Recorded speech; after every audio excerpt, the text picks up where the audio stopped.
Welcome in. It's the Arrowhead Addict podcast, Thursday edition. Totally switched things up. Patrick Allen joined by Adam Best. It's not Wacky Wednesday. It is Thursday. Our guy Verderam is down in the Senior Bowl, and you know that Adam is sponsored by Reese's, so he's in trouble. Oh, he wasn't missing that for the world. No. He says he goes down there to cover the game, but we all know he's just stocking up on all the free candy they have. All the perks. Yep. How you doing, man? Pretty good. Finally over the nerves. That was just 17 panic attacks I had Sunday night. It was brutal. Man, you ain't kidding. What's up with your new background? What is that? Is that like a banner? That's not a real wall, is it? No, it's a backdrop, and I ordered a fat head. Oh, nice. And was very careful to put it on there. Yeah, so, it looks good. So are you still in your panic room? I am still in the panic room. Yeah. It's where I do all the writing, all the recording, everything in here. It just looks like it's a different place. Yeah. If you guys aren't regular viewers of the Wednesday show with Adam and Sterling, Adam has sort of taken over the Arrowhead Addict TikTok. So you need to make sure you check that out often. He's going live, answering questions, oftentimes after the shows or after the post-game show. So it's like the after party, which that's where all the cool kids hang out, right? Is the after party, the after bar. The after party. Yeah. I've been to a couple of those places when I lived in New York. You know, the bars stay open until 4 there. And that's trouble. Right. Like you're already open until 4. And I used to wait tables at a place called B Bar, and we would get off at 4, and we were friends with the guys who owned the bar next door. And we'd go over there and hang out. And then we'd sometimes go to one of the after hours joints. Like when you're rolling into a place at like 5:30, it's a scene. That's all I can say. That's all I'll say about it. It is a scene. Hey, listen, this podcast is brought to you by the Kansas City Beer Company. The Arrowhead Addict podcast, been sponsored by KC Beer Co. for a long time. It's the largest locally owned brewery in Kansas City, and it's the only brewery in Kansas City to focus on German beer styles. They actually brew their beer according to the Bavarian purity law of 1516, using only 4 ingredients: malt, hops, water, and yeast. It's absolutely delicious. This is an award-winning brewery we're talking about here with a terrific lineup of brews. So whatever type of beer you're into, they definitely have a style for you. As many of you know, we made our own beer, Arrowhead Lager, that's available only in the KC Beer Hall. The 6-packs sold out, and you could still get it on tap there. Although I heard from a little birdie. In fact, if you go to the KC Beer Twitter right now, there's some information there. Something's going on. So maybe there's some more of that on the way. But look for the red KC Beer Co. cartons in your local store and support the Arrowhead Addict podcast by supporting KC Beer Co. Do us a favor, give them a shout out on Twitter at KC Beer Co. and let them know you heard about their beer on the Arrowhead Addict podcast. Keep us in business and dare to be different. All right, Adam. So as you mentioned, as we start talking Chiefs here, Jesus says, Patrick, will you smoke a cigar if the Chiefs win the Super Bowl? Oh, yeah. Absolutely. It took me a while to get the smell out of this room. I only smoked a little bit of that cigar. On Sunday? On Sunday, yeah. I opened the podcast by lighting one up in the house, which was, that's the thing. I love cigars, but like you cannot, like you'll never get the smell out. Like I think if I smoked an entire cigar in this room, I'd have to throw the rugs away and like the furniture because there's just so much smoke. Like I go into a place and buy cigars sometimes and they have a cigar lounge adjacent to it, like, and there's no door. And like I go and pick a couple up like during the summer is when I smoke the most of them outside in the patio. My clothes, like I got to wash everything just from walking in there and being in there for 10 minutes. So yeah, it's rough. But you mentioned at the top of the pod, the nerves subsided. And I was with you, man. I mentioned, you and I haven't been on a show together in a while, but I mentioned leading up to that game against the Bengals that I was more nervous for that game. I wanted that game as badly as I had wanted any game since the Super Bowl, since the first Super Bowl. Right. And I think it was just because the Bengals, and they were talking all this trash, and we'd lost to them 3 times in a row, and they knocked us out. Like, it just was like, I don't want to say it was my Super Bowl, but like, I really wanted that fucking game. And I was really glad we got it. I wanted it more than I'd wanted any game in so long. How did you feel about that? I felt like, in a way, it was as big as the Super Bowl because we kind of knocked out the Patriots and became the big dogs in the AFC. And you heard Joe Mixon even say, we're the big dogs now. And I think when we won that Super Bowl, we as Chiefs fans were thinking, the AFC is definitely ours. The whole league might be ours. Right. This next decade is Chiefs Kingdom all the way. And the Bengals were threatening to take that away. And we all felt that. We all felt that, we want to be Tom Brady. We don't want to be Aaron Rodgers. Yeah. So I think that's kind of what was going on. And then, of course, all the trash talk, losing to one team 3 times in a calendar year. It was just almost unbearable. But they pulled it out, didn't they? They sure did, man. It was a super exciting game. I see our guy Clint in the chat asked, did your wife eviscerate you for it, smoking the cigar, Patrick? No, I told her what I was going to do, and she sort of, she raised an eyebrow. And this is kind of my wing of the house over here. Like, I've got my office room, and then I've got a gym over here that she doesn't really use, and my closet's back there. So like, I think she was kind of like, I don't like it, but if you want to ruin your wing of the house, go nuts. So luckily though, like I said, I put it out pretty quickly, which was kind of a shame. It was a decent cigar, but yeah. So, but back to the Chiefs, man. So obviously all week, the narrative has been crying Bengals fans, which I've like thoroughly enjoyed. I said before the game that if the Chiefs won, I was going to be unbearable, and I think I've held up to that. I could be going a little harder on Twitter, frankly, but I've gotten my shots in. I'm taking the victory lap. But leading up to the game, as you mentioned, everybody was talking about, oh well, if Burrow wins this game, and I don't know if you saw, did you see the Bomani Jones clip that was floating around today where he addresses like all those people saying that like Burrow was going to be better than Mahomes if Burrow won the game? Is that the one with Marcus Spears, or is that a new one?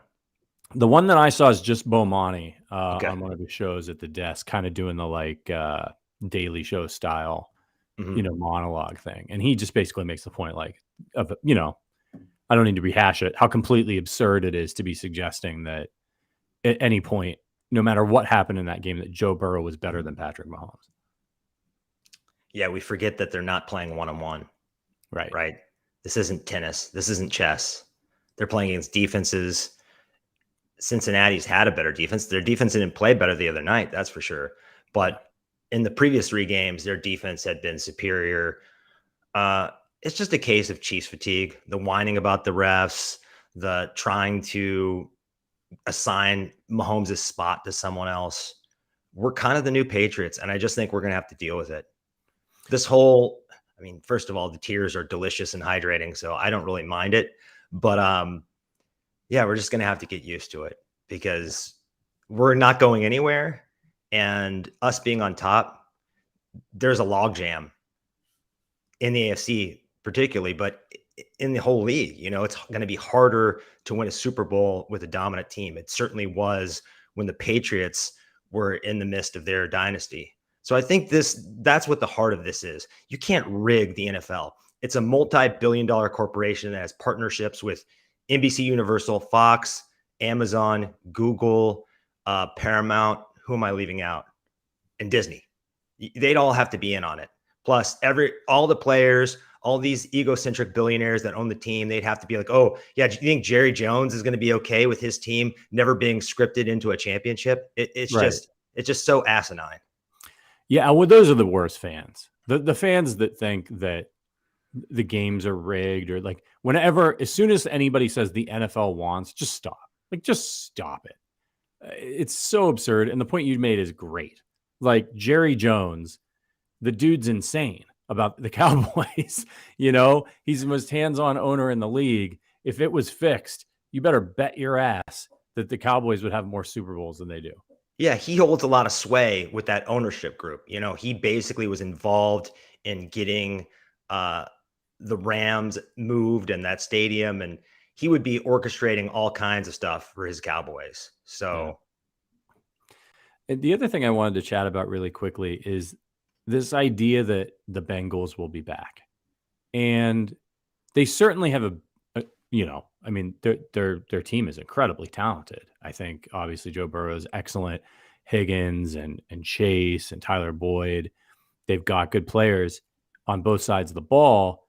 But like, I just think it's so hard to stay on top. Like, that's the whole thing about the NFL. And so everybody thinks that once you get good, that's it. We're good now and we're going to be good forever.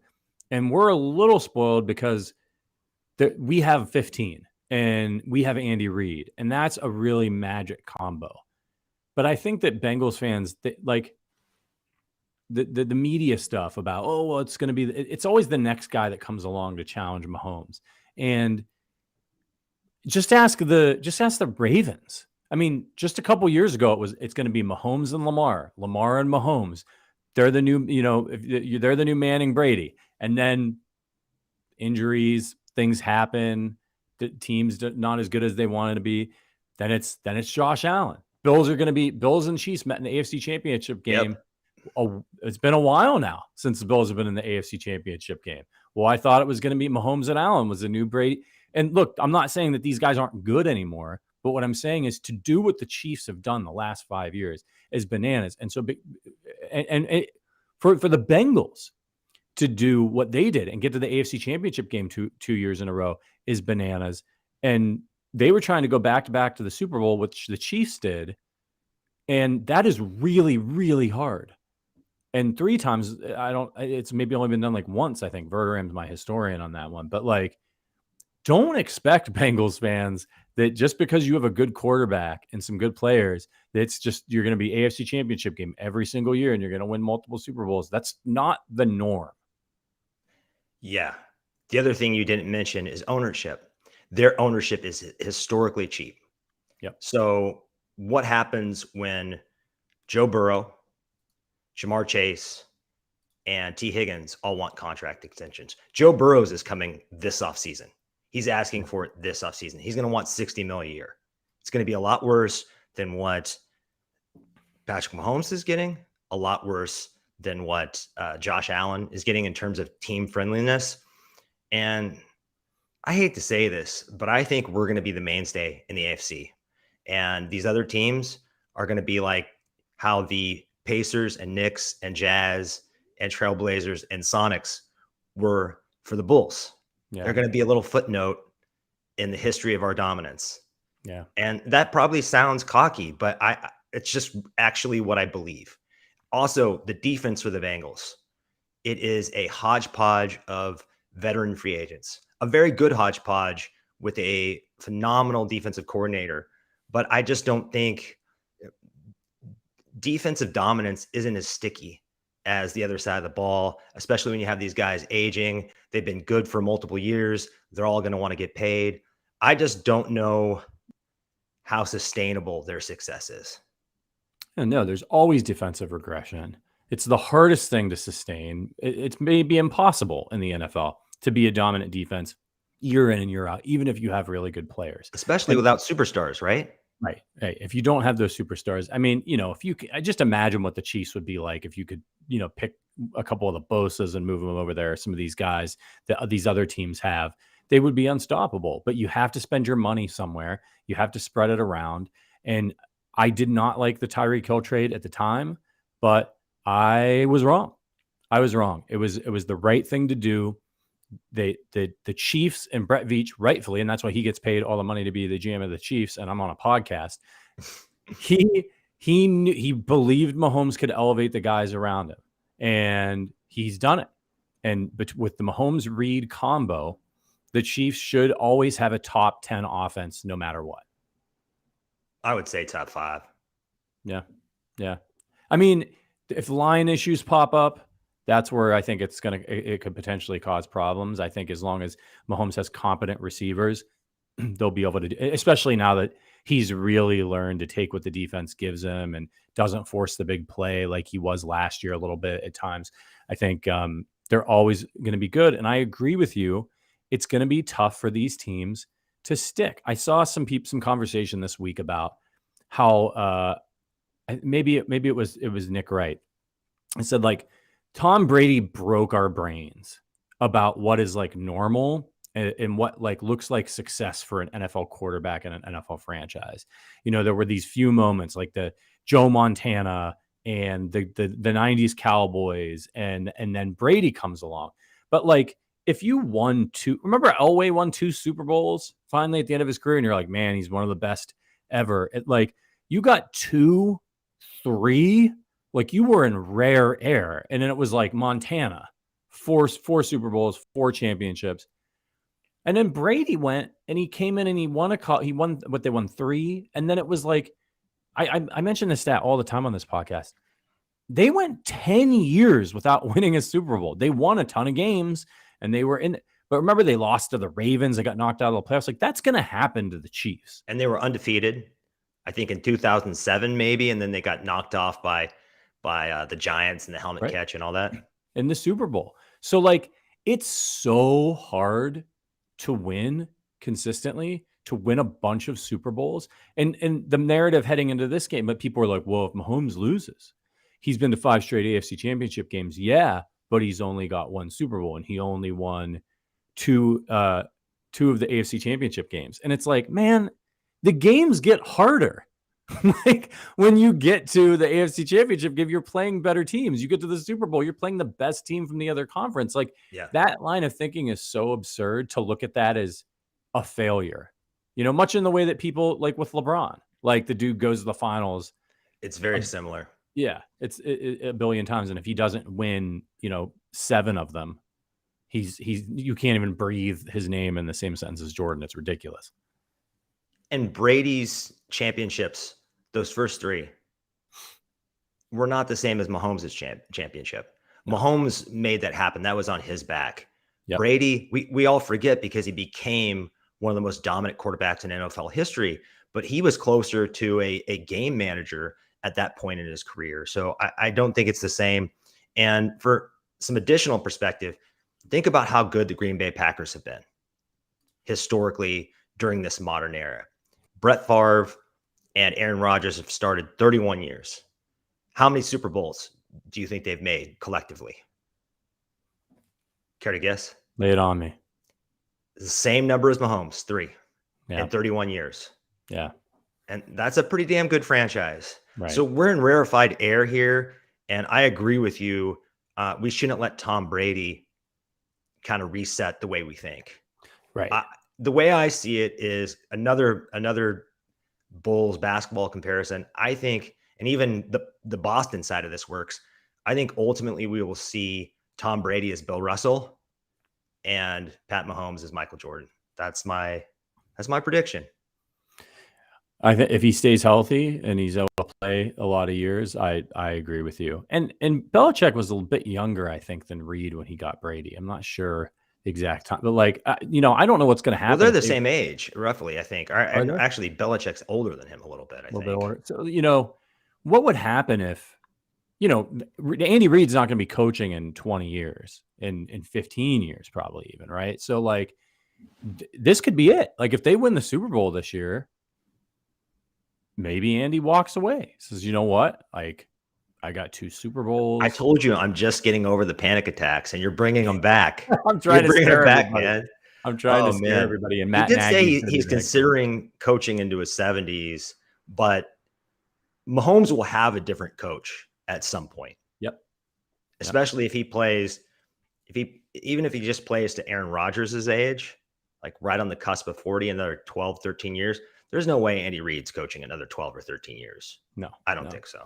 But the good thing is for Chiefs fans is that they'll be able to pick whoever they want, because unlike Brady, who played forever to the point where he left the organization, it's not going to be like Mahomes is 40 and they're looking for a new coach.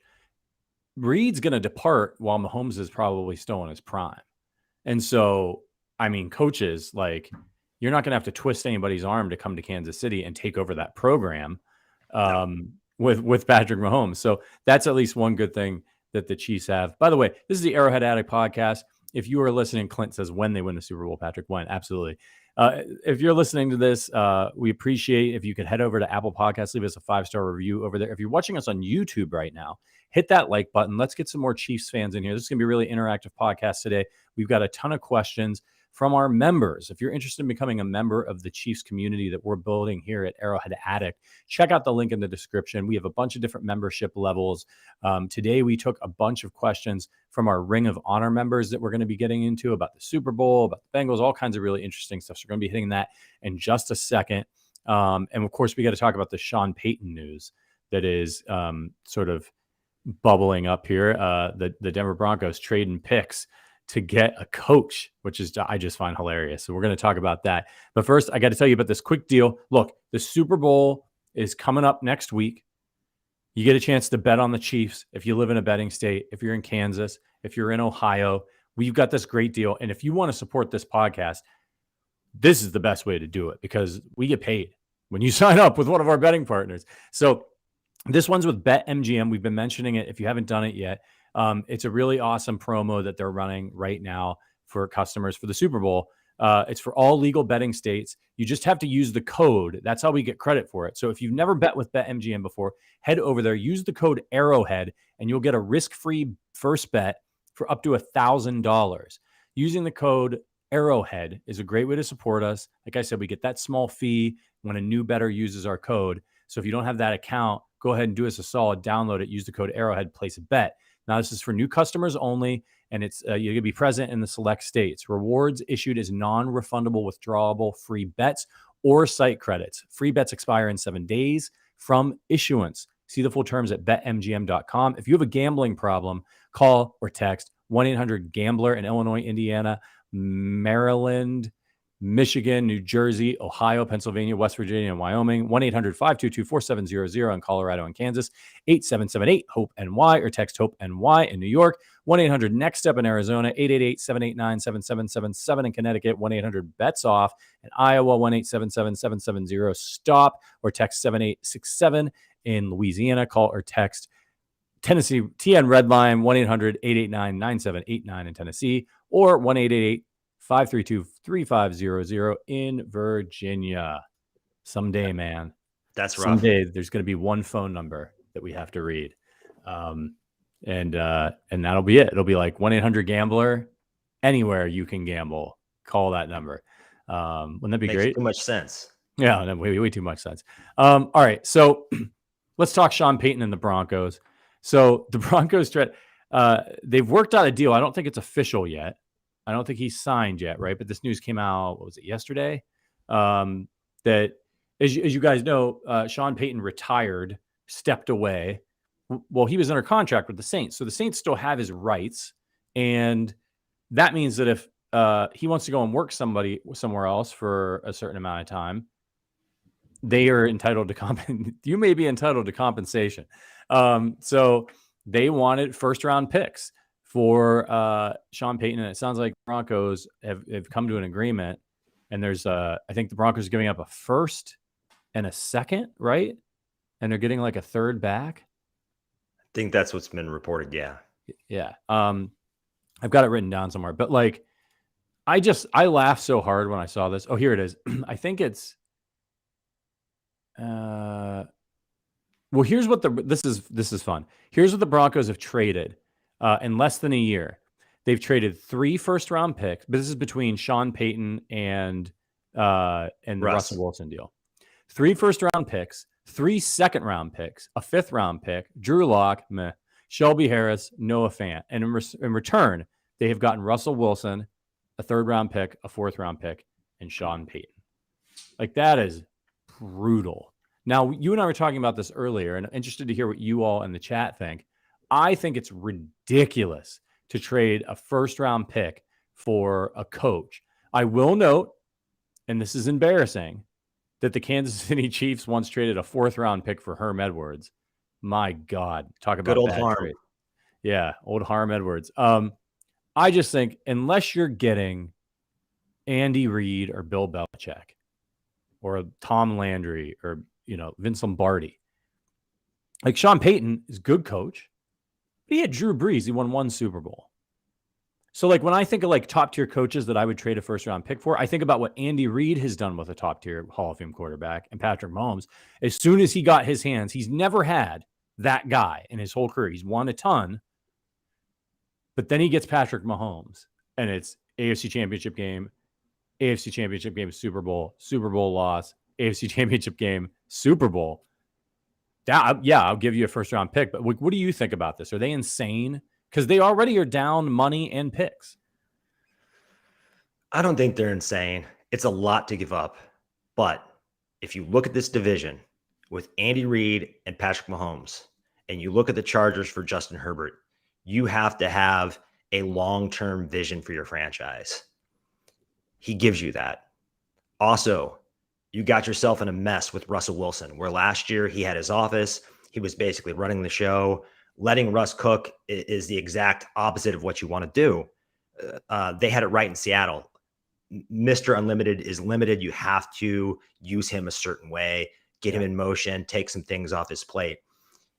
There aren't very many coaches who could come into that locker room with more clout than Russell Wilson. This is one. So not only can he execute the long-term vision, the 5 to 10 year vision, and these owners have deep pockets like they did in New Orleans. So it's going to be that kind of arrangement.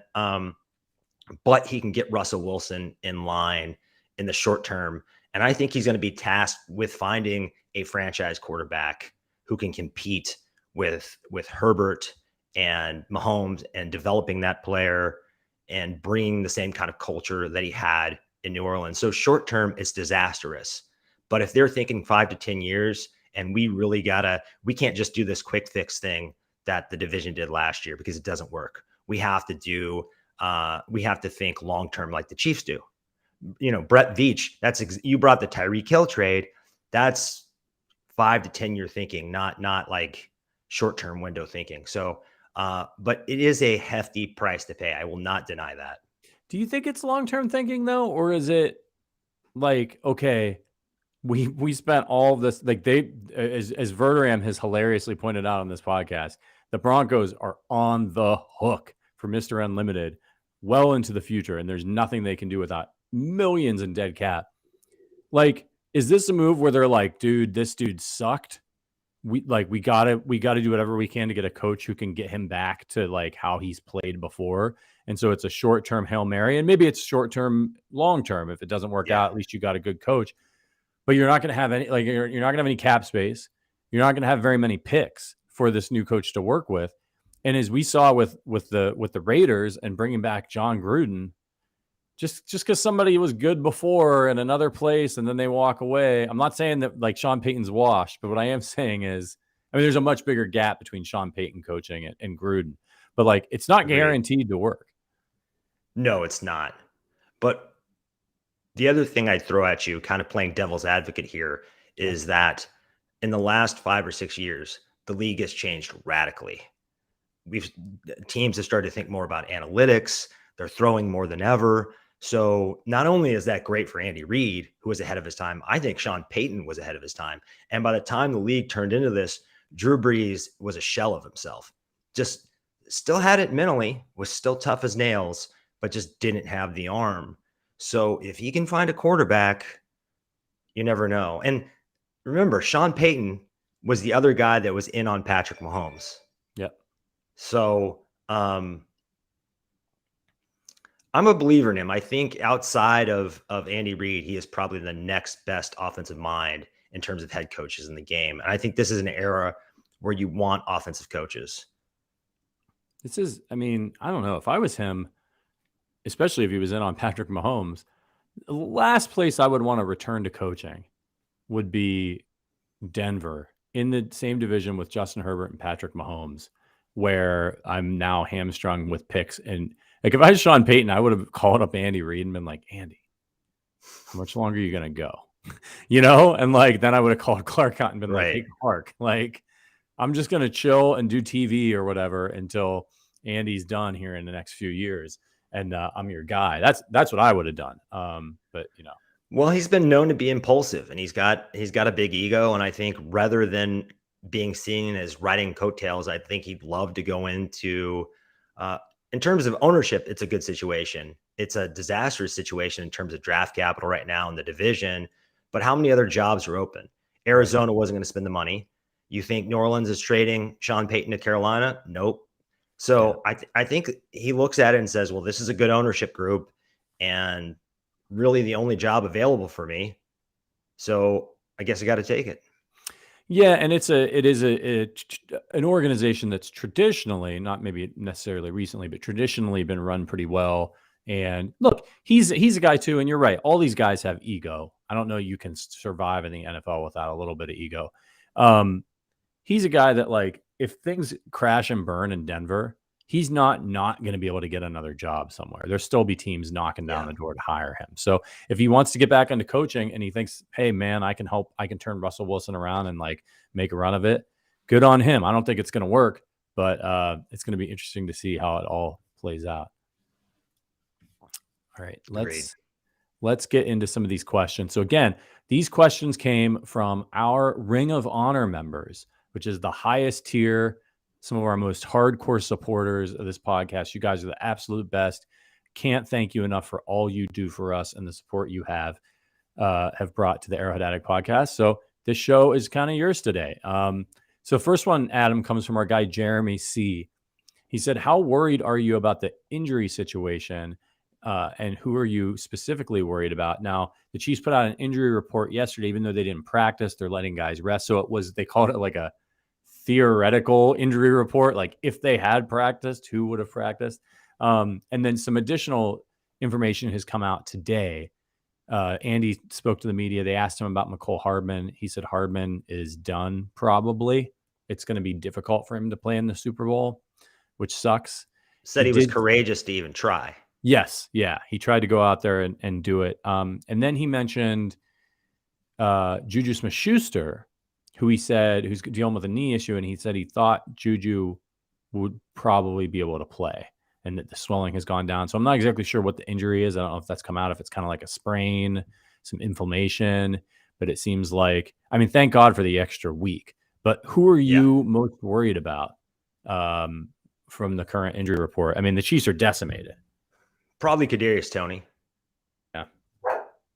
There sounds like there's some optimism around him too, though. And if you saw him after the game, he was smiling, laughing. There was nothing wrong with his gait. So there seems to be some optimism around him. But you really need for this offense to really function the way it can and be as difficult to figure out as possible. You need either that McCole element or that Kadarius element. I think they're kind of interchangeable, but you need one of those guys. I mean, MVS did a good job of running some of those plays, but that's not really his wheelhouse normally. Sounds like Willie Gay is fine. If this was 1 week, I would be real worried about L'Jarius Sneed because the concussion protocol is you never know with the concussion protocol, right? But with 2 weeks, I'm feeling pretty good about him and his history. We really need those guys back because they're two of our best tacklers, two of our most athletic defenders. And when we're facing AJ Brown and Jalen Hurts in a really good running game, we need those guys out there. So probably Toney, but I really want those two guys back on defense as well. I'm with you on Willie Gay and L'Jarius Sneed, obviously for the coverage reasons. Look, these concussions, you just never know. Like oftentimes it's okay. And guys are able to make it back sometimes the next week, 2 weeks, even better.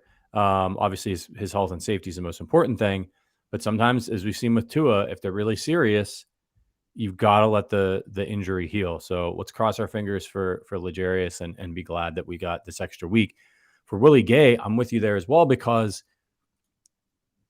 these guys can run the ball too. They have a really good offensive line. And so when you're dealing with a running quarterback and a solid group of running backs and a good offensive line, their Chiefs are going to need Willie Gay Jr.'s speed and athleticism to run Jalen Hurts over to the sideline and keep him from busting through big gains. So I'm with you. You know what? And by the way, the injury report came out today. I don't know if they actually, I was so busy all day with work. I didn't get to check to see if they actually practiced or if they're still just resting guys. And this is another gimmicky injury report, but they would list McCole as did not practice. Juju did not practice. L'Jarius did not practice. Tony did not practice. Willie Gay limited. And then one change from yesterday's, Trey Smith, who's dealing with an ankle, went from limited to full participation. Everybody else that's on the injury report, Isaiah Pacheco with a wrist, Mahomes with the ankle, McKinnon with ankles, and Justin Watson, who had been sick the previous week, were all full participants all this week. So the thing about nothing about Kelsey in the back. It seems like that was just, if you've ever had one of those weekends where your back just locks up. Yep. It sounds like that was the case. And he just had the trainers working on that thing all weekend long. He was relaxing. And I read that he couldn't even fully straighten his back when he woke up Sunday morning. It was so tight, but they got him out there. Incredible. That's amazing. As somebody who has back issues, like when I have back spasms, forget it. I'm in such horrid pain, can't move. I stand up and I'm like tilted to the side. It's awful.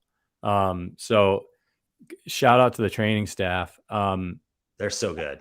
Yeah, they really. The magic they worked with Mahomes in 8 days should be legendary. And I'm feeling really good about them having, with him, he didn't have any setbacks.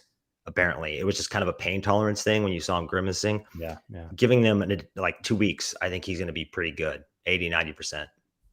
Yeah, and the setback thing is really interesting because if he didn't have a setback and he didn't, I don't know how much playing on that and running around set back the healing process. I'm sure it slowed it down for sure. Mm-hmm. But now he's looking at 3 weeks since the injury by the time he actually steps on the field at the Super Bowl. So, and you saw he was able to accelerate to 18 miles an hour on next gen stats on that last play, which has got to be close to his top speed. I mean, that's his top speed is like 3% faster than whoever's chasing him. Right. He and Travis Kelce. It's bizarre. Yeah. He says he runs scared. I wanted to ask you about Tony, because that injury, he injured himself. He's such a freak athletically that I saw him make this juke move before on the Chiefs. That's just completely absurd. And he does it really hard. And I saw him do it and he just completely, decleated the guy trying to tackle him. But I thought to myself, like, man, that looks like he could hurt himself doing that. Like, that is a lot of pressure. And sure enough, I think he was trying to make the same move along the sideline there when he got hurt in the game. Just like somebody need to talk to him a little bit and be like, hey man, the human body, like, you don't need to do all that, like all that force in that juke move. We can't have you hurting yourself. Other guys are trying to hurt you enough. Yeah. My hope is that he gets an off season with this training staff and his body is better equipped to handle what he's asking of his body. But yeah, he broke his own ankles. Yeah. Like, to borrow from the basketball terminology there. You could tell too, because he went actually for a non-contact injury. That's a pretty good result. Usually when someone has a non-contact like that, it's an Achilles, it's an ACL. Yep. And it sounds like it was just a sprain. Yeah. It makes me scared. It reminds me a little bit of Jamal Charles and some of those cuts he would make. He got hurt, and he isn't doing anything close to what Tony would do. So some people, it's just hard to hold up against. He moves like an alien. I've never seen anybody move like him. Tyreek moves unique too, but this guy's like juking ability is freaky stuff. Yeah. Somebody, I think it was Tom Hood in the chat had a funny comment on this. He said he doesn't need to moonwalk. Tony needs to stop trying to make all these crazy moves. We don't need you to do the moonwalk after every catch. Yeah, man, like just a little standard juke, you're probably is going to be better than most people's standard juke. Be Michael Irvin, not Michael Jackson, right? Right. Right. All right, let's move on to the next question from our Ring of Honor members. This one comes from the other Evan. He says, and I know that one of these guys is one of your favorite players in the NFL to watch, Adam. Do you think AJ Brown or Devonta Smith will be a bigger threat to us? And how do we handle the running back committee they've got over there? Oh, you know where I'm going with this.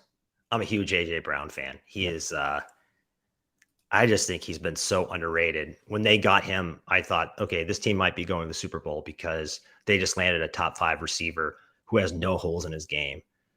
Track the deep ball in traffic, contested catches, yards after the catch. He can really do everything. So I'm more worried about him. Devonta Smith. I like our matchup against Devonta Smith. He's one of the he's got like McCole Hardman's BMI. And I think our physical corners, if they can get their hands on him in the playoffs where they're less likely to call things, I think they'll bully him a little bit. But good luck bullying AJ Brown. But I will say I said this yesterday, the silver lining of the Jerry Sneed going out was for Joshua Williams, Jalen Watson, and Trent McDuffie to get that test drive against Boyd, Jamar Chase, and T. Higgins. They're ready for anybody. They'll be ready for AJ Brown and Devontae Smith because it doesn't get any tougher than the Bengals receivers. So I think they'll be ready for that challenge. And how do we handle the running back by committee? You just got to tackle. None of those guys are exceptional. I mean, they're all three of the running backs, Gainwell, Scott, and Sanders, they're all good players. But what the big difference is, none of them are Joe Mixon, right? The big difference is the line, So we're going to have to tackle, and our defensive line is going to have to win those matchups here and there. Do you think? Well, yeah, I agree with what you said. Like they're ready. They just went up against one of the best receiving corps in the NFL. Now it didn't hurt that Tyler Boyd got hurt. He only played a handful of snaps in that game. Right. But they've had to deal. Like they did a good job dealing with Chase and dealing with Higgins. Those guys are going to make their plays. I would argue that it's a more difficult match. I think their receivers are better on the whole, the Bengals, than the Eagles, and the Bengals have a much better passer than the Eagles have. I'm not trying to take anything away from Hurts, but he ain't Joe Burrow. So, correct. I think it comes down to just like everything in the playoffs in these games. I think it comes down to scheme. It's going to be a Spags game. This is a different kind of challenge. One thing that helped the Chiefs against the Bengals is they kind of just didn't bother with Mixon that whole game. I think they should have. I think it would have made things harder on the Chiefs, but they didn't do it. They were like, we're gonna put all our eggs in the Burrow basket, and that's the one thing that makes me nervous about the Eagles is they're willing to run the football. It's part of their identity and who they are, and so I don't think we're going to go into a game where even if the Chiefs are daring them to pass, that they just abandon the run. So that makes me nervous. Yeah, they're not going to get away from the run. So we're just going to have to do a good job tackling. I think is the primary thing. Yeah, and so you keep in mind in that game against San Francisco, when you look at the final score, I wouldn't look at the final score in that game because it wasn't a real football game. Like basically a 4-string quarterback. Yeah, it was a complete disaster. Like, yes, the Eagles won 31-7, and so all these analysts, they're on there and they're like, the Eagles are so good and they crushed everybody they played in the playoffs. But the Chiefs, they only beat the Jaguars. I saw somebody saying this, like the Chiefs only beat the Jaguars by, it was actually Peter King, who should know better. He's like, I thought the line should be 6 to the Eagles. And he mentioned the fact that the Chiefs barely beat the Bengals and they barely beat the Jaguars. Like the Chiefs were they were on track to slaughter the Jaguars before Mahomes hurt his. This playoff run so closely in so many ways mirrors the Super Bowl winning season. Like the game against the Browns, they were on pace to crush the Browns too. And then Mahomes got hurt, got the concussion, and everything changed. Same thing with this. Mahomes gets hurt against the Jaguars. Backup has to come in. They still get to the Super Bowl. Same backup too. Yeah, same backup. But you look at that game, Hurts was 15 of 25 for 121 yards. That is a 4.8 average. He's still nursing the shoulder injury. So, they ran for 148 yards on San Francisco. Well, you might be like, well, geez, they ran all over him. They averaged 3.4 yards per carry. San Francisco's defense was still San Francisco's defense in that game. But they couldn't get first downs. Those guys played the whole game. When you look at the team stats and the box score of that game, the Eagles ran 70 plays. San Francisco ran 45. Like they couldn't move the ball. They just went 3 and out and punted. They couldn't throw it. They had a time of possession advantage, 37 minutes to 22. So like that's not going to happen against the Chiefs unless something happens to Pat and Mahomes and Henny's in there. So and not just that, the Giants. I mean, the Giants are the most overachieving, least talented team in the entire playoffs. Well coached, phenomenal story this season, but they really did not belong in the postseason. They just didn't. Yeah. So they beat a pretender Vikings team, and I don't know. The Eagles' strength of schedule is not impressive. I don't want to talk down on them. They're a good team, but they have not faced anything like the Chiefs offense. I think they're going to be really surprised when they during that first quarter if the Chiefs come out hot, because they have not seen anything like it. Yeah, and I made this point in our post-game show after the AFC Championship game. I was like, look, man, like people saying, like, of course, with everything, right, it has to be these extremes. It's like they haven't played anybody, they're frauds, or they're an unstoppable juggernaut. And if Jalen Hurts hadn't got injured, they might have only lost one game, which is true. But Verderame, and I said, look, like these guys, you don't go 14-3 in the NFL and make the Super Bowl if you're not good. Like it would be foolish for anybody to look at their schedule and just determine that like they're a mid team, that if they were in the AFC West or something, they would have finished, with 10 wins. Like, but then Verderame read their schedule, and this is fair. Detroit, Minnesota, Washington, Jacksonville, Arizona, Dallas, Pittsburgh, Houston, Washington, the Colts, Green Bay. I wonder if Dak was healthy for that first matchup even. Tennessee. They won 26-17. I'm not sure if he was. Tennessee, the Giants twice. They killed both times. The Bears, the Cowboys again, and the Saints. Like, it is like you look at the quarterbacks. I mean, what would their record be with the Chiefs schedule? Would it be as good as the Chiefs? We don't know. There's no way to know. But it's going to be fascinating. Let's get to our next question. This one comes from Derek. What team have the Chiefs played this season that most closely resembles the matchup against the Eagles on Sunday? That's a really interesting one. I'm going to say the 49ers. Now, they don't have the running quarterback, but they have the running game, good offensive line. Debo and A.J. Brown are not exactly similar, but similar enough. Ayuk and Devontae Smith, and then Goddard and Kittle.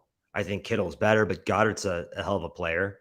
And then you have a pretty fierce defense and pass rush. And so we fared pretty well against that team. If you remember, we came out, I think, went down 0-10 and then just absolutely boat raced them. Yeah. I think that's what do you think? Do you have a different comp? No, I think that's a good point. Look, I think the two most talented teams that the Chiefs played this year were like when they played Tampa Bay hadn't like kind of totally fizzled out yet. So keep that in mind. Like, I think they had some coaching issues this year, but I would agree with you on San Francisco. I think that's a pretty good comparison. I think the Chargers are a good comparison. They've got like similar receivers that can they've got an AJ Brown, like Mike Williams, who can moss you. They have a dynamic running game, usually more out of the backfield with the passing game, but like somebody in the backfield you have to worry about. And like the first time the Chiefs played the Chargers, remember, like that's before everybody got hurt. And I remember being on the postgame show talking about the names of the guys that they have on their defense, and they have stars everywhere at that point. And they were harassing Mahomes. They were all over him the entire game. And so it was early in the year. I think the Chiefs are better equipped to handle that pressure. But the Eagles had, I think, 70 sacks this year or something. A lot. Yeah. A lot of sacks. Led the league. So, I think about that, or like that first Chargers game might be a little bit of a good comparison as well, where our guys were getting mossed. But the Chiefs are a different team. Like they have all these rookies. They're basically veterans now. They're essentially second-year guys, So the other comp I'd throw out there, not from this year, but they've played them so much that I think there's some familiarity there, is the Ravens. Now, a lot of our secondary hasn't played against Lamar Jackson, but Snead has, Gay and Bolton have, the defensive line, a lot of it has, and the coaching staff has. So I think that having that experience against that coaching staff, I mean, that would probably be the best comp in the entire league. Yeah. If you had to make a comp outside of receivers. So the problem is with a team like the Eagles, with somebody like Hurts, is the dude just like, if they get in the red zone, it's like almost impossible to stop them. Like they get down there inside like the 10. Like, what are you supposed to do with a quarterback that can run like that? That's why he scored so many rushing touchdowns. That's the thing that scares me the most. I think the Chiefs can't play bend but don't break against this team, because if they do, they're going to get down there and they're going to score. She said like one of the worst red zone defenses in the NFL. I'd like to see them get up on this team. I do not think the Eagles are built to play from behind. I think they are built to play from ahead. We saw that in the Commanders' loss. When they get in a situation where they're down and they have to pass, I think we saw that too against the Cowboys, right? Yeah. They're just not built to play that way.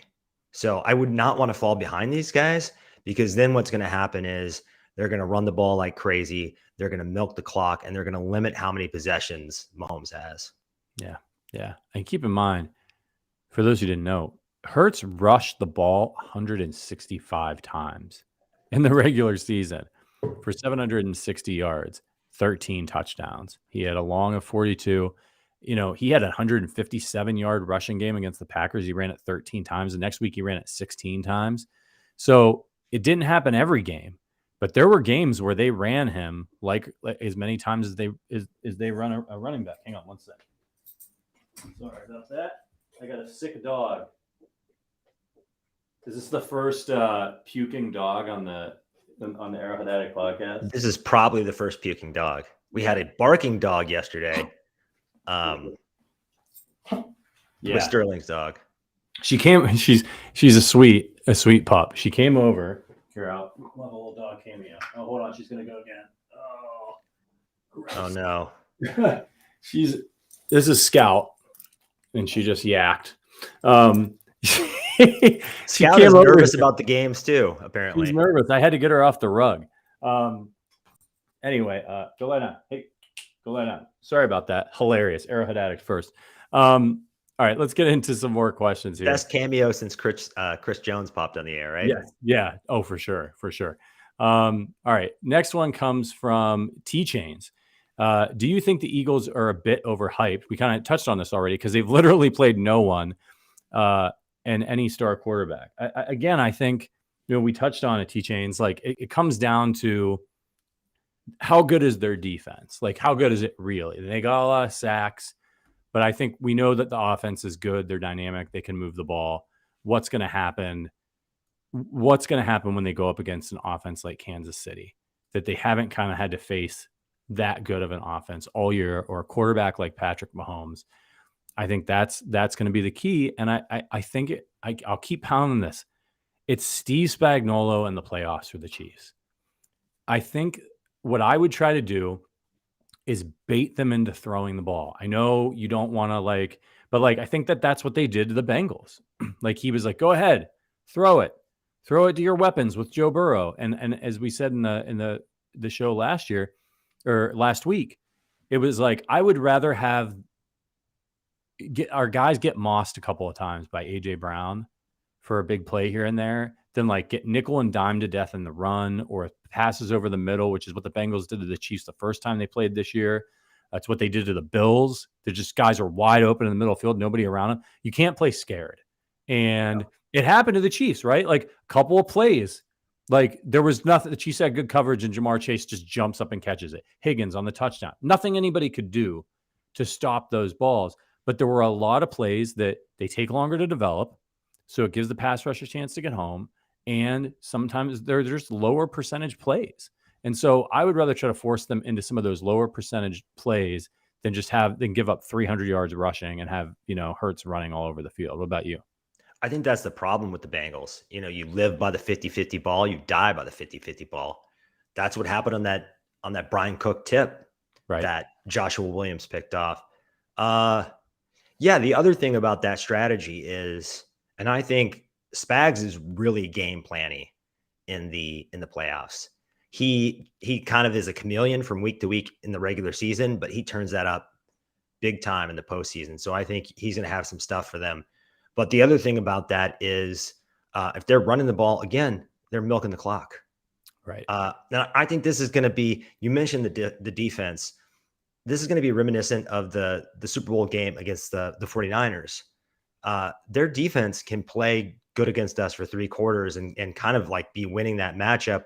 But ultimately, if the game is close, Nick Sirianni and Jalen Hurts are going to have to outperform Andy Reid and Patrick Mahomes. And if the game is close, I do not think they can do it. But the key is the Chiefs defense has to keep this thing close. Yeah. It just can't get steamrolled, right? By that offensive line. Right. And they've got to protect Mahomes against a really ferocious pass rush. So they need to have a plan for that. Next question came from our guy, Brandon Smith. What do you think the game plan is on defense to slow down Philly's offense? We just kind of touched on that. And how many points do you think the Chiefs will have to score to win? Probably the same amount of points they scored last week. Like I could see this being a 24-20 game that is close the entire time. And because the Chiefs have, it's weird to think of Patrick Mahomes is still so young to think of them as the most playoff experienced team in the league, but that's what they are now. And this other team they haven't been in a really, other than getting, I mean, last year they got smoked by the Bucs in the playoffs. And this year they smoked 2 teams. So they've never been in a tight playoff game. Jalen Hurts has never been in one. Nick Sirianni has never been in one. So, yeah, I think it's going to be like 24-20. The plan on defense, what do you think? Predicting Spags is kind of a fool's errand, right? Yeah, I want, if I'm picking between the running game, Jalen Hurts running or Jalen Hurts throwing, I'm picking Jalen Hurts throwing every time. Every time. He only passed for 22 touchdowns this year. Now, part of that's because he ran for a bunch. He didn't have to throw as many touchdown passes when they got down there. But I'm taking my chance with him throwing the football. He did a great job of taking care of the football as well. He only threw 6 interceptions, but the Chiefs need to get pressure on him and force him into making some mistakes. I think there's something to be said in this game about experience.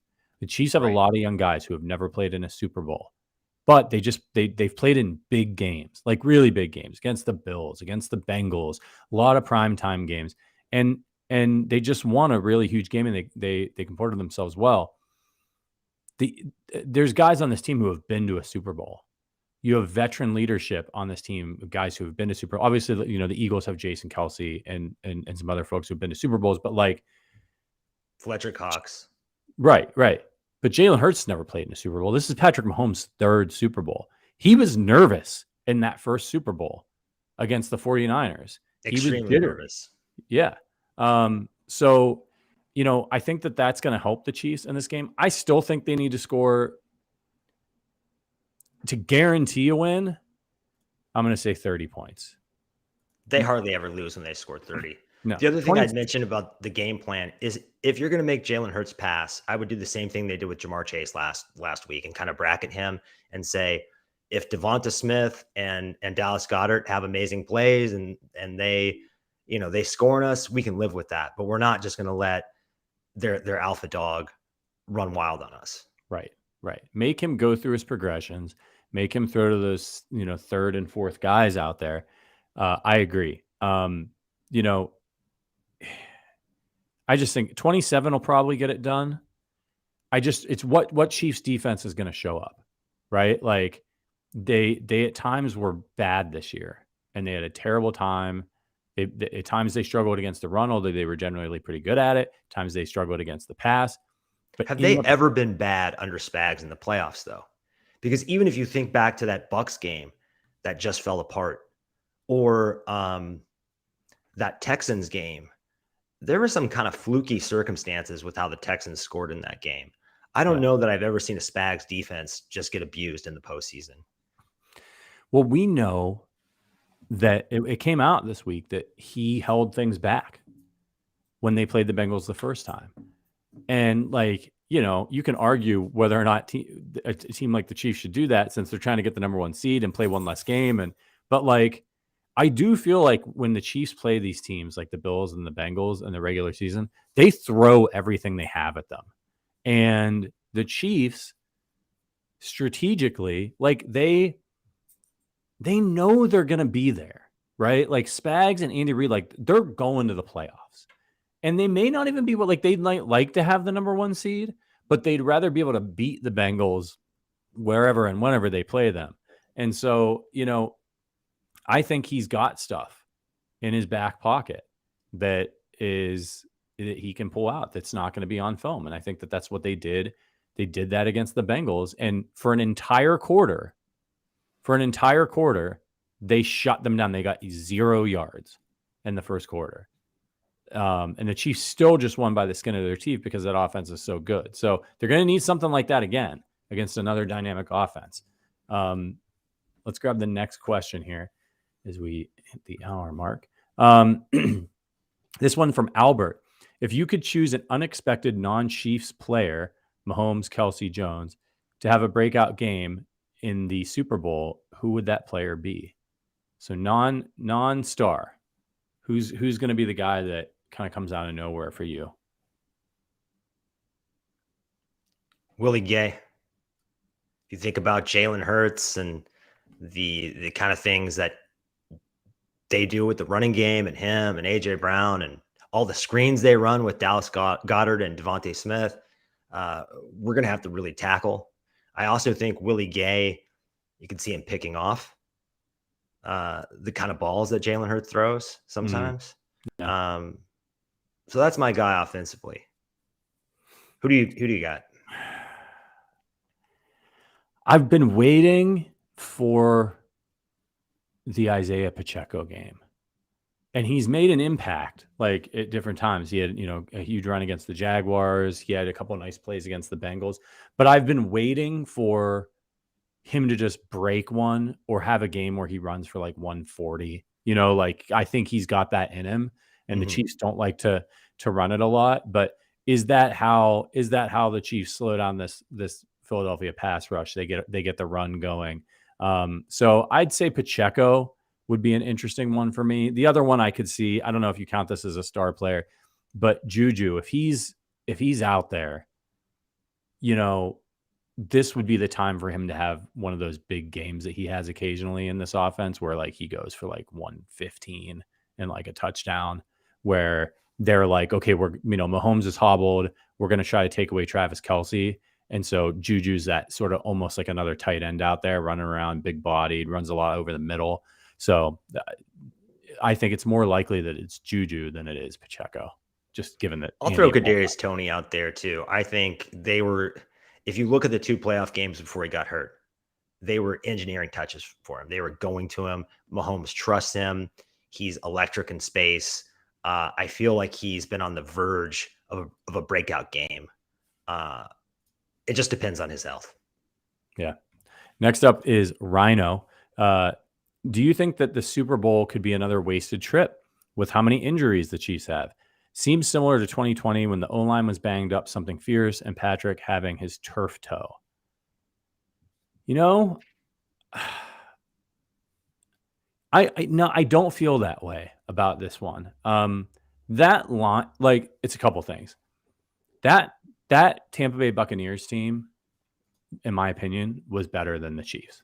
Like, it just all around, top to bottom, defense was really good. Even if the Chiefs were healthy I think it would have been a game.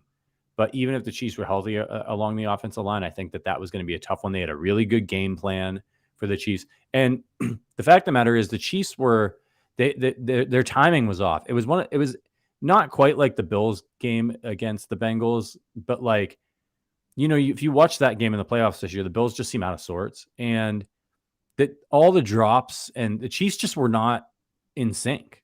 And I think there was something about coming back to the Super Bowl. So you throw in the fact that they couldn't block anybody, and Mahomes is trying to make all these off-schedule throws, which had worked for them to that point, and they just hitting them in the face mask. And if you look at some of those throws that everybody always shows the highlights of, like these great throws that Mahomes made that guys dropped, even though they dropped them, if you look, all of those passes were defended well. Like there was always a Buck making a play on the ball, getting his hand in the way, even though they didn't bat it down. They were really good. The Bucks that defense played out of their minds that day.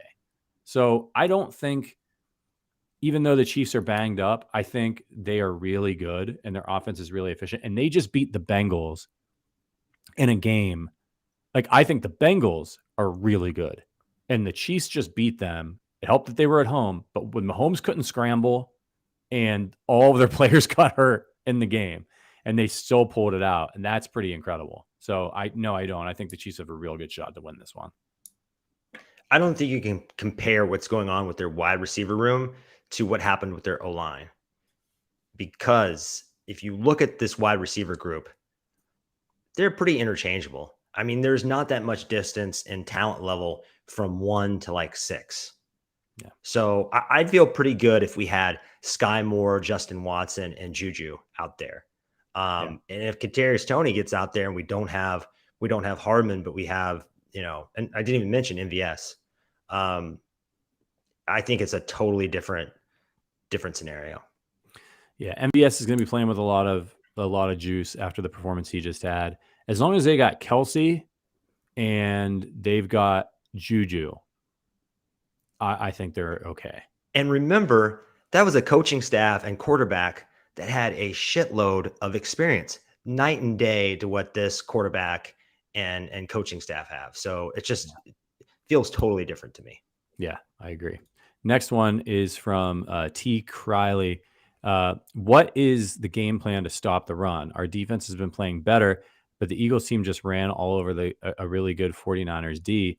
Well, it's kind of, we mentioned, they didn't really, like, they averaged under 4 yards per carry in a game where I think that was a war of attrition and the 49ers were losing bad. They lost everybody on offense and the defense was just gassed. Like, they were doing fine early in the game against the Eagles. Eagles made some plays, but they were like, remember there was a moment there where Christian McCaffrey had a big run and people were like, are the 49ers going to be able to pull this out? And then it just all went to hell on the offensive side of the ball. So if I'm the Chiefs, I think I'm daring them to throw. Like, that's, I don't even want them to get into the run. I don't want to have to worry about stopping the run. I want to dare them to throw, show them looks that make them throw, and then let my pass rush and let my secondary hold up. And part of that strategy is getting assistance from your offense. You got to get up on these guys because that forces them to have to pass more than they'd like to. I think you can't the offense can't come out and sputter and get in a 14-0 hole. I know they can come back from that, but can the defense help them come back from that? Yeah. And I would say what you can't do is what they did last week against the Bengals, which is have a dominant first quarter and have two long drives and only come away with field goals. Like, the Chiefs, if they had finished those drives, like, it's not a nail biter. Like, they win that game maybe by 10 points. So that was the thing that they didn't. They had a great game plan on defense that worked for a quarter, and then they didn't take advantage of it on offense. They cannot settle for field goals in a game like this. I think what could be different this time around, though, is if Mahomes can scramble. And because it's the Super Bowl and because he has extra time to heal, with the Chiefs, they have their initial play and then they have the secondary play. It's almost like BOGO, buy one, get one. You know what I mean? And they couldn't really extend plays. And against the Bengals, you don't really want to. But I think this is going to be a little different. And that will help them. That will help them in the red zone. They'll also have more versatility. They like to roll Mahomes out and do all kinds of funky stuff. So that will help. Yeah, let's hope so. Let's hope he can run a little bit. That's where a lot of his magic comes in on the goal line as well. Raymond Chandler says the Eagles have a very good offensive line versus the poor line the Bengals had. Do you expect our D-line to do well against them? What do you think, Adam? Frank looks better in the playoffs. I don't know if it's if he kind of saves his energy or what it is. I think it's going to come down to somewhat strategy. And one of the big differences with the Chiefs this year, they added Joe Cullen, the defensive line coach. And also, I think defensively, they just made the decision, Frank, you're no longer a star. The Honey Badger's not here. This is officially Chris Jones's defense. So everything we're going to do starts and ends with Chris Jones and figuring out how to get him advantageous matchups. So they have to, whatever the weakest link on that line is, they have to probe throughout the game. And they've already been thinking about this. I imagine that because the Eagles looked superior to every team in the NFC, they've been thinking about Philadelphia for a while. That's just the kind of coaching staff they have, that they are looking down the road. So I just think that those other guys like Karlaftis and Frank and Mike Dana, I mean, just squeezes every bit of potential out of himself, doesn't he? Yeah. That's the trick with the Chiefs is, other than Jones, they have a lot of guys that are good that they can rotate through. Karlaftis has been on a tear. Frank Clark, man, I think they can. The Eagles have a really good offensive line, and I don't think the Chiefs are going to come out on defense and get as many sacks like they did against the Bengals, who were banged up. But a big part of why the Chiefs succeeded against the Bengals offensive line was the scheme that they used, moving Chris Jones around to different places. That's really difficult to prepare for, and it makes it difficult to get for some of those guys that he's going up against, for them to figure him out, because he's always moving around, and they don't get as many reps against him. The Bengals have played the Chiefs defensive line before. These Eagles have never gone up against these guys. So I think that's something the Chiefs have in their back pocket. The fact that they can move Chris Jones around, he'll demand attention. And if he does demand that attention, they have guys that are able to make plays like Frank Clark, like George Karlaftis, like Mike Dana. There's other guys that could come in, like Carlos Dunlap, who isn't racking up a ton of sacks, but he's always getting pressures. And he's like Gumby out there. He looks like he's playing with kids. Looks like an ant from Lord of the Rings or something with those. Right. Yeah. Go ahead. Yeah. What was I going to say? Oh, the other thing about Jones is it's built in for him to have the freedom to make decisions. He's like, Carlos, go inside. I'm taking Hakeem Adeniji one-on-one now. This is the time. And when you have that versatility built in, where the player can just decide, at the last moment to do it, that's kind of hard to prepare for. Yeah. They feel like the team that won the Super Bowl to me. That defense wasn't great either, but it made the plays when they needed to make the plays. They remind me a little bit of that Saints, when the Saints won the Super Bowl, that defense that was opportunistic and made plays. I just think if you look at what they've done this postseason in these big high leverage situations, it's been different than it was during the regular season. They're digging a little bit deeper. They're getting the pressure. They're making the play. And so it's going to be really interesting to see if they can do that one more time, because I think that'll be the difference in this one. Aircraft asks us, do you really think the Chiefs defense is going to have an answer for the Eagles offense? If so, what would it be? Again, they've got to get pressure. At the end of the day, they've got to get pressure when he drops back to pass. And if they can do that, I think they can force him to make mistakes. He's not made a lot of mistakes. He's not made a lot of mistakes in the regular season, but this is the Super Bowl. He's still a young quarterback. He's got a kind of banged up shoulder. I just think things are going to be moving at a different speed for him, or especially early in that game. And I see opportunities for strip sacks. I see opportunities for tip balls and interceptions. I think that's how the Chiefs, I don't think they can fully stop this Eagles defense. So I think they have great turnovers and sacks. And what do we think about this guy in big games? I mean, Nick Saban moved on from him to Tua for a reason. Yeah. It's just interesting to me. Tackling. I'm also going to say tackling. And last year I would feel much more nervous with Sorensen and the Honey Badger. But what did they do this offseason? They brought in speed and guys who can tackle. You look at all these young kids, McDuffie, Cook, Williams, Watson, they can all tackle. Snead tackles well. Reed tackles well. I think they're equipped to step up. And also, McDuffie and Williams, they're just really starting to come into their own. They haven't played that many snaps. I feel like Watson did, but Yes, I agree. I mean, your defense is growing up, and so this will be a big test for them. But they've played really good teams in the AFC, so it's not like they're. It's not. I don't think they're walking into the same kind of buzzsaw I feel like the Eagles' defense is walking into. I just wish they had seen even Justin Fields this year. Like that, or Trey Lance was healthy when they played the 49ers. I just wish they had seen this kind of player because I don't think they really did. Well, Malik Willis. They did see Malik Willis, but the Titans seemed petrified in that game to let him run. But they felt that speed, I think. Right. They got a little bit of experience, and it was a hard fought game. So I don't think it's not a great 1-to-1 like if they had played Lamar and the Ravens, but at least they did deal with one dynamic running quarterback, and they also had to go up against Josh Allen this year. Right. Right. So. All right, last one. Austin Choi. What did the 49ers defense do wrong that we can learn from? Because, questions about their offense aside, few expected the defense to struggle the way it did, I'm guessing. Austin, honestly, I really don't think that the 49ers defense struggled in that game. I just don't. I mean, you look at the box score, they just had absolutely no chance. They had no chance, in that game. They're on the field the whole time. They had no offense.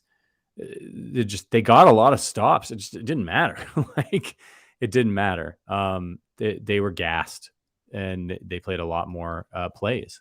So I think they did a pretty admirable job given the circumstances, just holding the Eagles to 31. But you have to understand too, I think, by the time that game got to the start of the fourth quarter, from a morale standpoint, the 49ers were toast.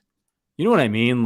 You can't Jimmy G laughing on kind of this maniacal smirk on his face, and it was a mess. I'm not going to blame that defense. I think they hung in there. D'Amico Ryans had that defense playing like the number one unit all season, and eventually, if one team has almost twice as many plays offensively as the other, the defense is just going to wear down and give in. They can only hold up for so long. So do you know how you take a guess? Do you know how many total yards the Eagles had in that game?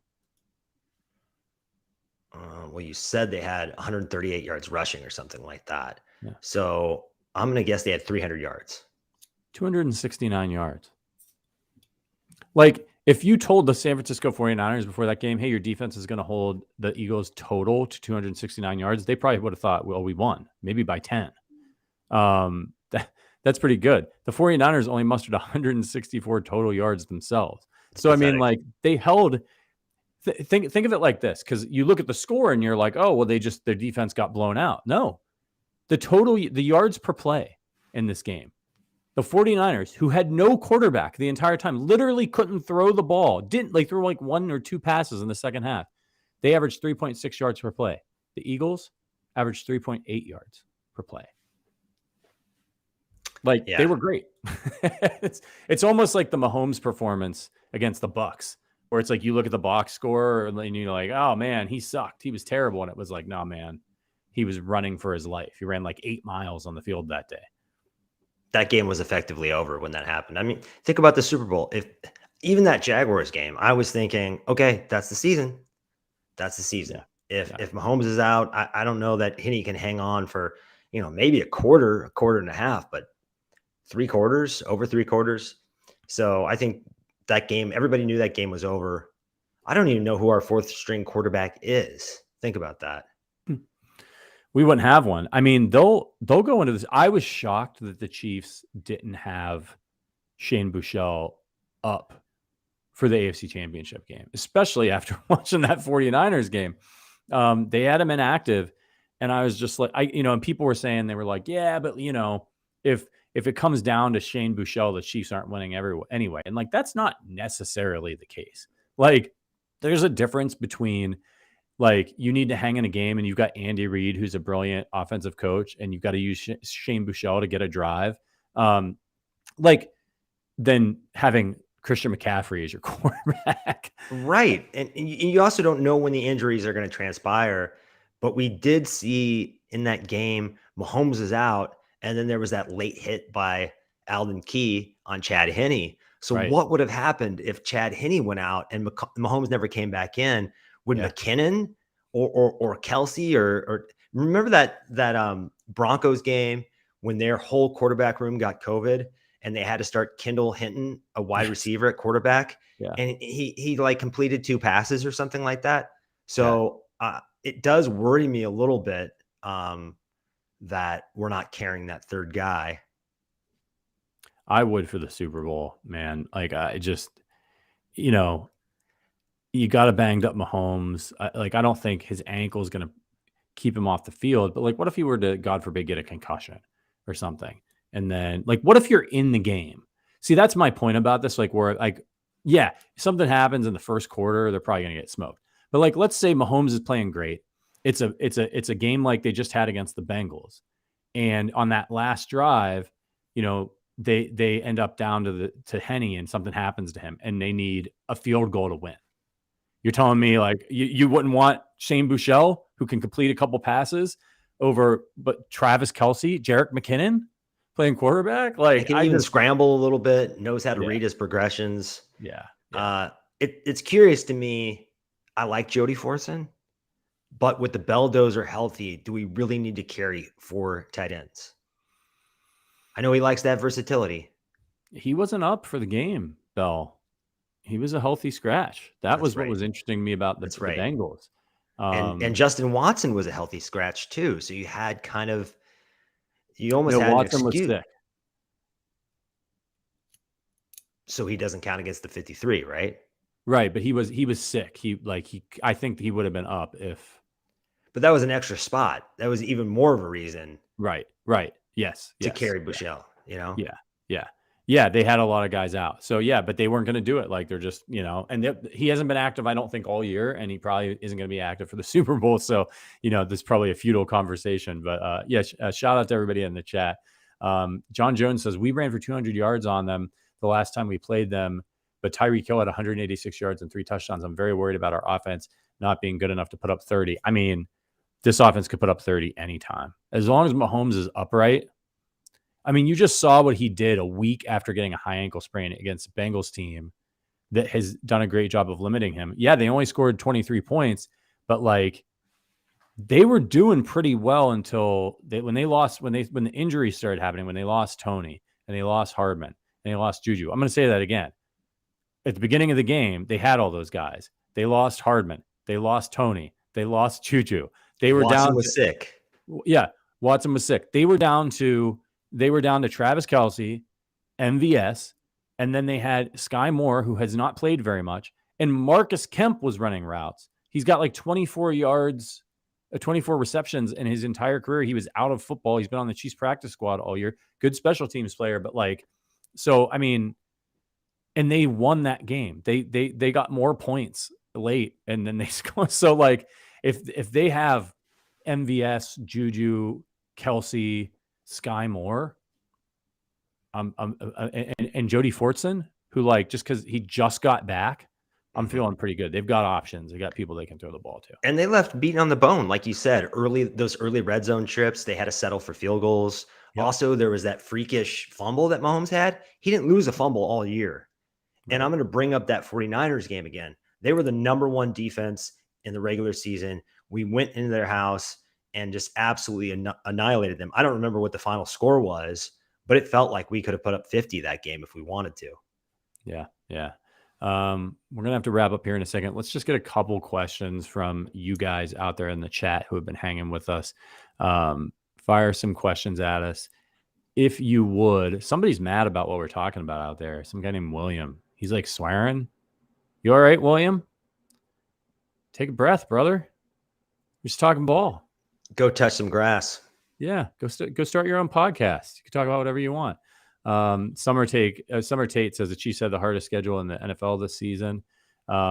Interesting. It's kind of hard to quantify that, right? Because strength of schedule coming in, it's sort of like, you know, teams change, and what were the injury situations and who showed up on what given Sunday. Yeah. Angry Junk in German says with 4 tight ends on the field, Jody at wide receiver, how the hell would the Eagles cover that? That was an interesting point of conversation last week. Dan Orlovsky was talking about it, where the Chiefs come out and the 13, 14 personnel. And, I like that. I think it's a really interesting look because it forces the other team to put their big guys out on the field. But the Chiefs have tight ends that can play like wide receivers, Jody Fortson and Travis Kelce. And so it's tricky. You can get maybe some favorable matchups. I don't know if the Chiefs they obviously weren't interested in doing that against the Bengals because they didn't even have Blake Bell active. So it'll be interesting to see if they do that against the Eagles. Shout out to Bumpa for the super chat. Turnover issues in the regular season hasn't translated. Thank God for that. And we'll do this last question from Summer Tate. Are you worried about the Chiefs' number one offense versus the Eagles' number one passing defense? Offenses have not fared well in the past. What do you think about that one, Adam? You have to look at who they're playing. I mean, they played Rodgers, Lawrence, and Dak Prescott, and that's really it. I'm not worried about the offense, especially with Mahomes feeling better. It just always comes down to don't shoot yourself in the foot for the offense. Special teams has to just not make any crucial mistakes. And then the defense just has to give us enough. So like let the offense outscore the other offense. And I think we can. I'm not worried about their defense. Yeah, I'm with you. We've got Mahomes. Like, think about this Chiefs team. How many times since Mahomes has been in Kansas City have they gone into a game where they just couldn't score? Like, it's very rare, no matter who they're playing, no matter what defense. Remember, the 49ers had one of the most intimidating defenses I've seen ever this year at times, and the Chiefs steamrolled them and ran the football on them. So I think they have a little something. They played really well against that Bucs defense early in the season. So I'm with you. As long as they've got Mahomes and Andy Reid, they're going to be able to score points. The only time I really think where they just really got messed up was the Super Bowl against the Bucs, where they couldn't block anybody. There's one other time, that nightmare game in Tennessee. That's the only other game I can think of when they lost 27-3. Yeah, and they were just completely out of sorts. Yeah. And part of that was the offense. Yeah. It was just a weird day, but Andy Reid off a bye, pretty good. I think the number I'm trying to recall what it was, but it's something like 28-6, I want to say. So feeling pretty good about that extra week of prep for Big Red. Yeah, indeed. So speaking of the schedule, look, me and Verderam are going to be down in Arizona on Radio Row next week. So if you're not subscribed to this podcast, if you don't have notifications on, turn them on, because we're going to be live and we're going to be doing shows, and we'll have our regular shows, but we're going to be going live like in the middle of the day. There's going to be a ton of content. We've got, maybe I can give you a little bit of a preview. I don't know if I've got it handy. We've got some really great interviews lined up already. We're going to be talking to Nick Lowry. You guys know him. We're going to be talking to, who else do we have on here? Deion Sanders, Prime time. Yeah, Justin Jefferson, Mike Golick Sr., Stephen A. Smith is supposed to drop by. I've long wanted to get a debate going between Stephen A. Smith and Verderam, so this could be absolutely incredible. But yeah, we're going to be on Radio Row. We'll be there on Monday night.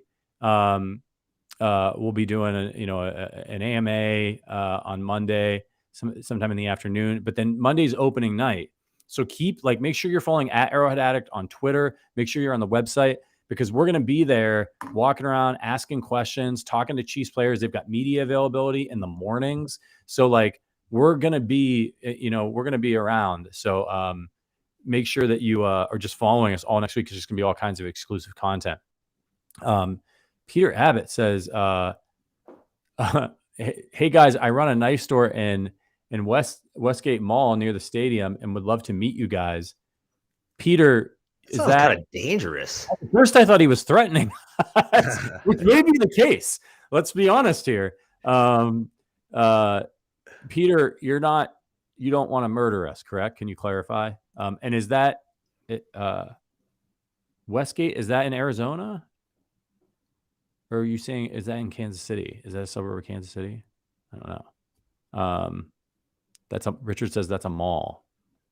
Richard, is it a mall in Arizona? I don't know. I just hope we don't get stabbed. Oh, it is. It's a mall chain. Okay. Yeah. So, yeah. Maybe we'll drop by. DM us. The other thing I want to mention about next week is that I'm going to be going live on TikTok in the evening, most nights. And it's a lot of fun over there. We get some trolls and I heckle them back a little bit. And we just shoot the breeze and talk about the Chiefs and the NFL and sometimes pop culture. And I enjoy doing it, enjoy taking questions from you guys, interacting with you guys. So just nonstop wall-to-wall content next week, right, Patty? Yep. It's just going to be just the most fun. So listen, my advice to y'all is to soak it up. Like next week, I know you all got to work and you got responsibilities and kids and all that stuff, but like, we don't know if we'll ever be back. I hope we will. And I'm pretty confident we will, but like, these are moments, man, like 3 Super Bowls in 4 years. Enjoy it, especially the last one we lost and COVID bullshit was going on. And like, everybody was miserable. And like, if you're going to be down there, let us know. If you're going to be down in Glendale for the Super Bowl, give me a shout. If you got an extra ticket, give me a shout. We're going to be down there. And we'd love to meet some of you. Talk about a super chat, right? What's that? Yeah. Talk about a super chat. My God. Yeah, we'll be on Radio Row, but we're doing something different. Verderam will be in the bowels of the stadium somewhere. I will probably be posted up at a sports bar somewhere. So if somebody's down in Arizona and you're having a Super Bowl party, give me a ring. All right. We gotta get out of here. Long show. Adam, love having you on the Thursday show, man. We gotta rotate you through. Changed it up. Yeah. It was a lot of fun. Yeah, absolutely. Shout out to our members for all of the really awesome questions to give us content for today. I've been super busy at work, so I didn't have time to do much of an outline. So Jesus Perez says, yeah, $5,500 tickets. It's ridiculous. And if you're buying it on StubHub, you can tack on an extra $1,000 for the fees. I mean, it's just, you have to like mortgage your house. Maybe I could take out a second mortgage on this place to get a ticket. Do you really need 2 kidneys? Nah, I don't need 2 kidneys. So, yeah, I'll tell you, I'll sell somebody my sweet Chief starter jacket for $5,000. I'll give you all my Chief stuff because I'll just buy more down there at the Super Bowl. Cameron Blake says I'll be down there. Oh, are you going to the game, Cameron? Or are you just like going to hang out and like be part of the experience because like you're not a millionaire? Yeah. I'll be interested to see. Cameron, if you're going to be down there, DM me. My DMs are open on Twitter. Do you know by the way, real quick before we go, do you know who slid in my DMs this morning? Actually, technically, I slid in her DMs first. Rihanna? It wasn't Rihanna, but is another female artist. I thought with the Super Bowl coming up, maybe she wanted to hang. Yeah. Well, I am a married man. I'm not gonna hang her out to dry or anything, but, no, it was Melissa Etheridge. I was trying to get her on the show today. We follow each other on Twitter. Huge Chiefs fan, so we're gonna try to get her on at some point. Probably won't be able to do it before the Super Bowl, but she writes songs about the Chiefs. Like she's big time. Let's get some of those Chiefs fan celebs on here. Yeah. Paul Rudd and Eric Ant-Man. Yeah. Let's do it. Ted Lasso. He is too. Yeah, I didn't know that. He went. I think he went. He's a Jayhawk too. I think he went to KU. So. Oh, okay. All right. Nice. Yeah, we definitely gotta get them all on here. All right, everybody, we're gonna get out of here. Thank you so much to everybody for all your support. Tons of shows next weekend. Just turn your notifications on the Arrowhead Addict podcast channel. For Adam Best, for producer Richard, for Matt Verderam making his way back with a suitcase full of Reese's from the Senior Bowl. My name is Patrick Allen. We will see you next week for Super Bowl week, the Kansas City Chiefs. Until then, as always, go Chiefs.